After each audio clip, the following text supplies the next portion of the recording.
또용주TV의 또용주입니다. 드디어 UEFA 챔피언스리그 결승전 대진이 나왔습니다. 도르트문트와 레알 마드리드가 비기어를 두고 한판 대결을 펼치게 됐습니다.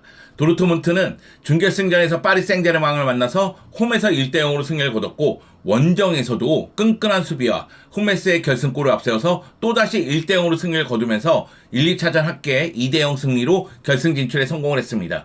반면에 레알 마드리드는 바이에른 뮌헨을 만나서 1차전 원정에서 고전했지만은 2대2 무승부를 기록했고요.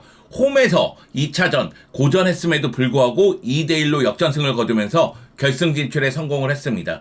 과연 도르트문트와 레알 마드리드 중 누가 비기어를 들어올릴까요?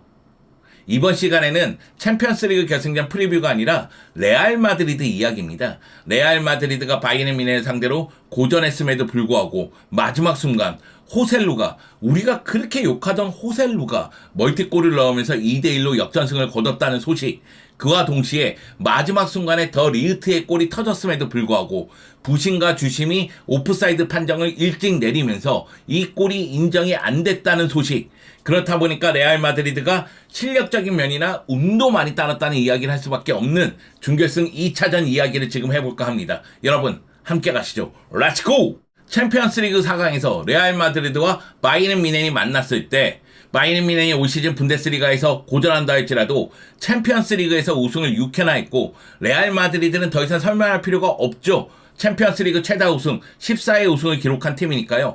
두 팀의 대결은 어떻게 끝나더라도 이상하지 않다, 그런 생각이 들었습니다. 그리고 1차전 바이에른 뮌헨이 홈에서 경기를 주도했음에도 불구하고 결국은 마무리에서 좀 아쉬움이 있었고 김민재 선수의 실수가 있었죠. 그러다 보니까 2대2 무승부로 끝났을 때 저는 그것이 이상하다고 느껴지진 않았습니다. 왜? 레알 마드리드와 바이에른 뮌헨의 대결이잖아요.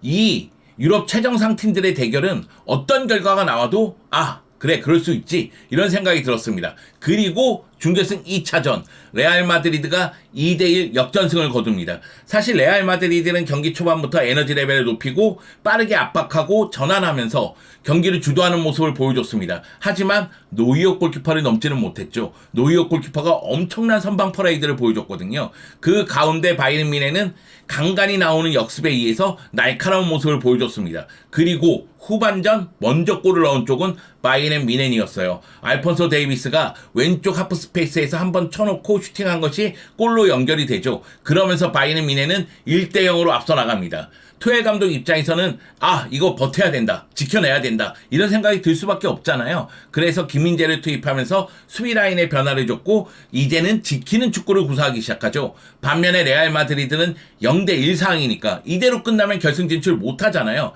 그러다 보니까 호셀루나 브라인 디아스를 투입하면서 막판에 공격 쪽에 초점을 맞춥니다. 그리고 이 경기의 주인공 호셀루가 멀티골을 넣습니다. 90분이 다가오는 시점, 비니시우스가 중거리 슈팅을 시도했는데 노이어 골키퍼가 잡으려다가 놓치는 장면이 나옵니다. 그 순간 호셀로가 세도하면서 마무리를 지으면서 이 경기는 1대1이 됩니다. 그리고 리디거의 크로스를 호셀로가 다시 한번 마무리 짓죠. 사실 호셀루가 이 역전골을 넣을 때 리디거의 위치 확인해보고 호셀루의 위치 확인해봤을 때 약간 오프사이드 아닌가? 이런 생각이 들었지만은 둘 다 온사이드였습니다. VAR로 확인한 결과 둘 다 온사이드였고요. 그러면서 결국 이 골은 인정이 되고 레알 마드리드가 2대1로 역전하는 데 성공하는 거죠. 결과가 이렇게 나오다 보니까 또다시 후아니토 정신이 떠오를 수밖에 없죠. 여러 번 얘기하지 않았습니까? 레알 마드리드의 90분은 당신의 생각보다 더 깁니다. 그리고 막판에 레알 마드리드는 승부를 뒤집을 수 있는 힘이 있죠. 그러면서 이 경기는 2대1로 끝날 듯 보였습니다. 하지만 이 경기는 마지막 순간에 논란의 장면이 나옵니다. 킴미의 크로스가 올라가고 더리히트하고 마즈라이가 안쪽으로 들어갈 때 그때 부심이 깃발을 들었고 주심이 바로 휘슬을 불면서 오프사이드 판정을 내리고 말았어요. 그런데 VAR이 도입된 이후로는 이렇게 애매모호한 장면에 대해서는 플레이를 끝까지 지켜본 다음에 판정을 내리게 돼 있거든요. 그래야지만 골이 들어가면 또는 퇴장이 나올 수 있는 장면이든 그런 장면에서 VAR의 도움을 받을 수가 있거든요. 그런데 정말 애매모호한 장면이었거든요. 오프사이드인지 온사이드인지 제가 생각할 때는 선을 그어봐야 알 수 있을 정도로 정말로 애매모호한 장면인데 부심이 빠르게 깃발을 들었고 주심이 빠르게 판정을 내렸단 말이에요. 그렇기 때문에 VAR의 도움을 받을 수가 없는 상태가 됩니다. 결국 이거는 부심과 주심이 잘못된 판정을 내렸다는 거죠. 실수를 범했다는 이야기가 돼요. 결국 더 리흐트의 골은 인정이 되지 않습니다. 그리고 이 경기는 2대1로 막을 내리게 되는 거죠. 요 이야기에 대해서는 다시 한번 말씀드릴 테니까요. 일단 넘어가도록 하고요. 레알 마드리드가 2대1로 승리를 거뒀습니다. 그리고 이 경기 레알 마드리드가 주도하고 공격하고 계속해서 슈팅을 했지만은 노이어 골키퍼 선방에 막혔기 때문에 특히 노이어 골키퍼가 골과 유사한 장면에서 선방을 너무나 잘했어요. 그렇기 때문에 레알 마드리드가 XG값에서 2.92 그리고 바이에른 뮌헨은 0.38이었습니다. 그리고 점유율은 57대 43이었고 그리고 레알 마드리드는 슈팅 19개, 유효 슈팅 7개를 했고요. 바이에른 뮌헨은 슈팅 8개, 그리고 유효 슈팅 5개를 했습니다. 이건 이런 측면으로 생각할 수도 있죠. 알폰소 데이비스가 선제골을 넣으면서 바이에른 뮌헨이 1대0이 됐으니까 지키는 방향으로 갔거든요. 반면에 레알 마드리드는 0대1이라는 스코어를 뒤집기 위해서 파상 공세를 펼칠 수밖에 없었기 때문에 슈팅 숫자가 많을 수밖에 없는 상황이 된 거죠. 물론 제가 바이에른 뮌헨 선발 라인업의 선수들을 봤을 때 잘한 선수는 최전방의 해리케인, 그리고 수비 쪽의 더 리흐트, 그리고 최후방의 골키퍼, 노이어 골키퍼입니다. 물론 이제 노이어 골키퍼가 엄청난 실수를 범했기 때문에 노이어 골키퍼에 대한 평가는 낮아질 수밖에 없겠지만 사실 노이어 골키퍼의 선방이 없었으면 그 전에 많은 골을 실점할 수도 있었어요. 여하튼 레알 마드리드 입장에서는 이 경기에서 비니시우스가 돌격대장 역할을 너무나 잘해줬고 그리고 호셀루가 교체 출전해서 멀티골을 넣으면서 2대1로 승리를 거두면서 결승에 진출했기 때문에 원하는 결과를 얻었다고 봐야 되겠습니다. 자, 레알 마드리드는 이번 결승 진출로 지난 11시즌 동안 6번째 챔스 결승행에 성공을 합니다. 2010년대 들어서 5차례나 우승을 했기 때문에 레알 마드리드는 챔피언스 리그에 강하죠. 강한 팀입니다. 그리고 6월 2일 날 런던 웸블리 경기장에서 도르트문트를 상대로 챔피언스 리그 결승전을 치르는데 어떻게 될지 벌써부터 궁금해지네요. 그러면 레알 마드리드 전술을 좀 볼까요? 자, 레알 마드리드는 전체적으로 4-4-2 또는 4-3-1 형태로 경기에 임했습니다. 호드리그를 왼쪽에 배치하는 게 아니라 그냥 최전방의 두 분으로 인해서 왼쪽에는 벨링엄 그리고 비니시우스 여기다가 호드리그가 순간적으로 왼쪽에 와서 플레이를 하면서 왼쪽 라인 공격이 굉장히 많았습니다. 비니시우스가 측면을 돌파하는 장면이 진짜 많았거든요. 킴미가 비니시우스 상대로 너무나 고전하더라고요. 그 정도로 비니시우스가 라인을 타고 들어가면서 컷백을 굉장히 많이 했는데 전방 쪽에서 마무리가 안 되는 모습이 있었고요. 벨링엄 선수의 몸 상태가 100%는 아니다 보니까 벨링엄 선수도 아쉬운 장면이 좀 있었고 호드리구도 아쉬운 장면이 좀 있었습니다. 그리고 제가 생각할 때는 비니시우스, 벨링엄이 왼쪽에서 공격을 전개하고 호드리그가 순간적으로 왼쪽에 와서 플레이를 하다 보니까 왼쪽 공격이 너무 치우치는 감이 있었어요. 오른쪽에 카르바알이 올라가고 발베르데가 어느 정도 하프 스페이스로 들어가고자 노력하는 모습은 있긴 있었는데 왼쪽에 비해서 오른쪽 공격이 좀 부족했거든요. 그래서 후반전에 호셀로하고 브라임 디아스가 들어왔을 때 브라임 디아스가 오른쪽 공격을 책임지는 모습이 나왔고 호셀로가 최전방에서 마무리하는 모습이 나왔죠. 그렇기 때문에 이 선수 교체는 성공을 했다는 생각이 드는데 물론 그 전에 안첼로티 감독이 미드필드부터 변화를 줍니다. 일단 에너지 레벨을 높이면서 계속해서 몰아붙이는 힘을 보여주고자 노력하는 모습이 나왔고요. 그 다음에 공격 쪽에 변화를 주면서 골을 넣기 위해서 마지막 수를 둔 거죠. 그리고 그것이 대성공을 거둔 겁니다. 물론 레알 마드리드 입장에서도 이 경기는 실수가 없었던 경기는 아닙니다. 미드필드 라인에서 패스미스가 좀 있었고 공격 쪽에서도 마무리가 안 되는 모습이 있었어요. 비니시우스의 슈팅이 골대 맞고 나오면서부터 뭔가 불안하긴 했죠. 아, 이거 뭐야? 이거 약간 운이 안 따르는 거 아니야? 이런 생각이 드는 장면들이 있었죠. 그러다 보니까 레알 마드리드가 상대 문전에서 확실한 득점 기회라고 생각되는 장면에서도 마무리 짓지 못하는 모습이 있었고 노이어 골키퍼 선방에 막히는 장면이 있었습니다. 하지만은 안첼로티 감독의 선수 교체가 또다시 성공을 거뒀고 결국은 결승에 진출했기 때문에 레알 마드리드는 만족할 것으로 보이고요. 저는 투엘 감독이 1대0 상황에서 김민재 투입하면서 수비 숫자 늘리고 라인 내리면서 지키는 축구를 구사하는 것 이거는 나쁘지 않았다고 생각해요. 다만 해리케인을 뺀 거는 이해가 안 가요. 어차피 분데스리가는 우승 실패했잖아요. 그러면 해리케인을 관리한다는 측면에서 빼줬다는 것으로 보이는데 해리케인을 계속 뒀어야죠. 해리케인이 있어야지만 상대 수비수들이 계속 긴장하고 미드필더들이 긴장하잖아요. 사실 이 경기에서 해리케인은 최전방에서 해결사 역할을 하지 못했지만 날카로운 슈팅을 보여줬고요. 역습 전개할 때 측면 자원들이 위로 올라올 때 주는 패스가 기가 막혔습니다. 그래서 이 경기는 해리 케인을 풀타임 활용했어야 되는 경기거든요. 투엘 감독의 선수 교체 중에서 저는 수비적인 선택을 한 게 이상하다고 생각하지 않아요. 김민재를 투입한 게 이상하다고 생각하지 않습니다. 1대0 상황에서는 버티는 게 중요하기 때문에 그런 선택을 할 수 있다고 생각해요. 다만 해리 케인을 빼고 슈퍼모팅을 넣는다? 이건 잘못된 선택인 것 같아요. 아쉬움이 남습니다. 물론 이런 이야기는 결과론적인 이야기죠. 자, 안첼로티 감독은 경기 끝난 다음에 또다시 결승전에 진출했다. 말로는 설명할 수가 없다. 그 정도로 기쁘다는 거죠. 밀어붙이는 관중들, 환상적인 분위기, 믿음을 잃지 않은 선수들, 이 정도 성적을 거둘 거라고는 시즌 전에는 생각하지 못했다. 안첼로티 감독 입장에서 올 시즌 아쉬운 부분은 코파델레이밖에 없죠. 코파델레이 마드리드 더비에서 패배하면서 결국 16강에서 탈락한 게 아쉬운데 챔피언스 리그는 결승전에 진출을 했고 라리가는 우승을 했고 스페르코파도 우승을 했고 진짜 레알 마드리드 올 시즌 성공적으로 보내고 있는 거죠. 그리고 이 성공의 원동력은 플로렌티노 페레스 회장이라고 이야기하면서 플로렌티노 페레스 회장에게 공을 넘기는 모습을 보여줍니다. 여기에는 이 세대를 만든 플로렌티노 페레스라는 선장이 있다. 이런 이야기를 했죠. 물론 이제 투엘 감독이라든가 바이에른 뮌헨 선수들의 인터뷰를 보면은 더 리흐트 골이 인정되지 않은 부분, 그리고 그 장면에서의 부심과 주심의 잘못된 판정, 이것에 대해서 강하게 비판을 합니다. 자, 바이에른 뮌헨 마지막 순간에 터진 이 더 리흐트의 골. 근데 이 장면에서 부심이 빠르게 깃발을 들고 주심이 오프사이드 판정을 내린다? 플레이는 계속 전개가 되고 있는데 이거는 너무, 아니 이 정도의 운영 능력을 갖고 있는 주심이라면 이 경기를 맡으면 안 되는 거죠.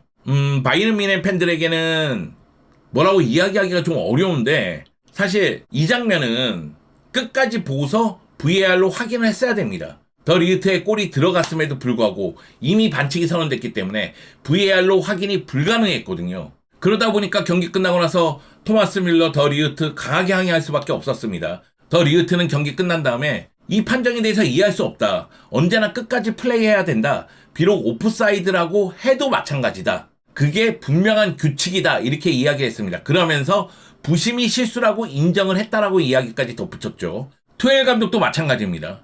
부심과 주심이 실수라고 인정하고 사과했다. 근데 사과로는 모자른다. 이 경기는 UEFA 챔피언스리그 준결승 2차전이다. 맞습니다. 투엘 감독 이야기가 맞죠. 심판 판정은 재앙이다. 이런 이야기까지 했으니까요. 바이에른 뮌헨 입장에서는 받아들일 수가 없는 심판 판정이고 받아들일 수가 없는 경기가 되고 말았습니다. 레알 마드리드 팬들 입장에서는 이 경기가 2대2로 되더라도 연장전 승부차기에서 레알 마드리드가 더 유리했을 것이다. 이 경기장은 산티아고 베르나베우였다. 이렇게 이야기를 하겠지만 바이에른 뮌헨 팬들 입장에서는 이 경기 2대2가 되면서 연장에 돌입하면은 흐름 자체가 바뀌기 때문에 바이에른 뮌헨에게 기회가 있을 것이다. 그리고 승부차기로 가면 또 모른다. 노이어 골키퍼가 실수를 한 차례 했다 할지라도 노이어 골키퍼가 워낙에 잘해준 경기였으니까 이렇게 생각이 드니 바이에른 팬들 입장에서는 당연히 이렇게 생각할 수밖에 없죠. 그렇기 때문에 바이에른 뮌헨 팬들 입장에서는 화가 나죠. 짜증나죠. 이건 뭐 제가 어떻게 설명할 수 있겠어요. 이건 진짜 화가 나는 일이죠. 자, 이 경기 주인공은 호셀루입니다. 호셀루가 9분 출전했거든요. 근데 2골 넣었어요. 호셀루가 볼에 대한 집중력을 살린 경기였고요. 그리고 마무리가 좋았던 경기입니다. 호셀루가 노이어 골키퍼의 실수를 틈타서 동점골, 리디거의 크로스를 발을 갖다 대면서 역전골. 9분 출전하는 동안 슈팅 2차례 했거든요. 그런데 이 슈팅으로 모두 연결이 됐고 모두 골로 연결이 됐습니다.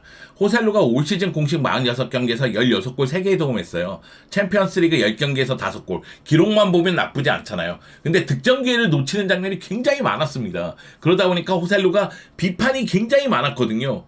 그런데 이 중요한 경기에서 임팩트 진짜 쩌는 활약을 펼쳤습니다. 물론 이제 호셀루에 대해서 얘기할 때 출전 시간 대비 골은 비니시우스보다 더 많다. 이렇게 이야기하시는 분들도 있어요. 119분당 한 골씩 넣고 있으니까. 그게 맞는 얘기죠. 근데 전체적인 경기에 영향력을 미치는 부분에 대해서 얘기하면 비니시우스가 위니까요. 다만 기록이 그렇다는 거고요. 3분 만에 동점골에서 역전골을 넣는다? 이거는 꿈에 그리는 활약이었겠죠. 호셀루 입장에서는 굉장히 기분 좋은 활약이 아니었을까 그런 생각이 듭니다. 그리고 이 경기 끝나고 나서 호셀루는 언제나 경기에 참여하고 싶고 팀에 기여하고 싶다. 항상 이 순간은 꿈꾼다. 하지만 오늘 밤처럼 아름다운 꿈은 없었다. 오늘 팀에 기여할 수 있어서 기쁘다. 나도 영웅들 중 하나가 된 것 같다. 히어로가 된 것 같다는 느낌이겠죠. 챔피언스 리그 준결승 2차전에서 후반 막판에 나와서 두 골을 몰아넣는다? 이런 경험은 진짜 몇 명 못했을 거예요. 맨체스터 유나이티드의 솔샤르 정도? 호셀루의 밤이었습니다. 마지막으로 이제 결승전에 집중하며 몸 상태를 100%로 유지하고 싶다라고 얘기했습니다. 그 얘기는 결승전에도 출전하고 싶다는 이야기죠. 저는 이 경기 전체적으로 봤을 때 가장 뛰어난 선수는 비니시우스였다고 생각을 해요. 역시나 비니시우스였습니다. 네. 90분 풀타임을 출전을 했고 그리고 왼쪽 라인을 파괴했습니다. 슈팅 5차례, 유효슈팅 3차례, 골대 1번. 비니시우스 왼쪽 라인을 파괴해서 들어가서 컷백은 기가 막혔습니다. 키패스를 2차례나 했는데 동료들이 골로 연결하지 못한 것도 아쉬웠습니다. 호드리고의 슈팅이 기억에 남네요. 네. 그리고 드리블을 7차례나 성공을 시켰습니다. 올 시즌 공식 36경기에서 21골 11개의 도움을 하고 있고요. 챔피언스리그 9경기에서 5골 5개의 도움을 하고 있죠. 2024년 들어서 비니시우스는 더욱더 농익은 물이 오른 그런 플레이를 펼쳐주고 있습니다. 경기 내내 위협적인 모습을 보여줬고 동점골의 기점 역할, 중거리 슈팅 때리면서 노이어 골키퍼의 실수를 유도하는 모습도 보여줬습니다. 비니시우스는 역시 비니시우스였습니다. 자, 레알 마드리드의 추후 일정 보면 그라나다, 알라베스, 비아레알, 베티스를 상대로 라리가 경기를 치른 다음에 도르트문트를 상대로 챔피언스리그 결승전을 치릅니다. 라리가 4경기에 대해서는 선수들의 컨디션을 조정하는 방향으로 갈 것 같아요. 이미 라리가 우승을 확정 지은 상태이기 때문에 라리가 4경기에 에너지를 소모하는 것보다는 선수들의 컨디션을 계속 유지하는 방향. 그리고 지금 이 순간 레알 마드리드의 분위기가 진짜 좋거든요. 이 좋은 분위기를 챔피언스리그 결승전까지 이어가는 방향에 초점을 맞출 것으로 보입니다. 그리고 도르트문트하고의 챔피언스리그 결승전에 원기옥을 모아서 모든 걸 쏟아넣겠죠. 많은 분들이 제가 입중계하는 동안 레알 마드리드 응원하세요? 이렇게 얘기하던데 저는 레알 마드리드가 올라가도 바이에른 뮌헨이 올라가도 뭐 상관은 없었습니다. 그리고 이 경기는 참 묘한 경기였기 때문에 매 순간이 좀 즐거웠어요. 뭐 이런 일이 벌어진다고? 뭐 이렇다고? 이런 생각이 들면서 매 순간이 좀 즐거웠는데 그런데 챔피언스리그 결승전은 아마 도르트문트 쪽에 마음이 더 가지 않을까. 그런 거 있잖아요. 전력상 약간 약한 팀을 응원하게 되는 것? 그런 게 있고 또 하나는 레알 마드리드 챔피언스리그 많이 묵었다 아니가? 14번이나 먹지 않았나? 그리고 올 시즌 우승했다 아니가? 라리가 우승하지 않았나? 근데 도르트문트 마르코 로이스의 마지막 시즌이라고 생각되니까 은근히 또 정이 가서 네. 여하튼 뭐 챔피언스리그 결승전 펼쳐질 때 그때 마음이 또 바뀔 수도 있으니까요. 제 마음은 저도 모릅니다. 축구에서 제 3의 팬의 마음은 언제나 시시각각 바뀌게 되죠. 갈 때랍니다. 누가 이길지 궁금하긴 하다.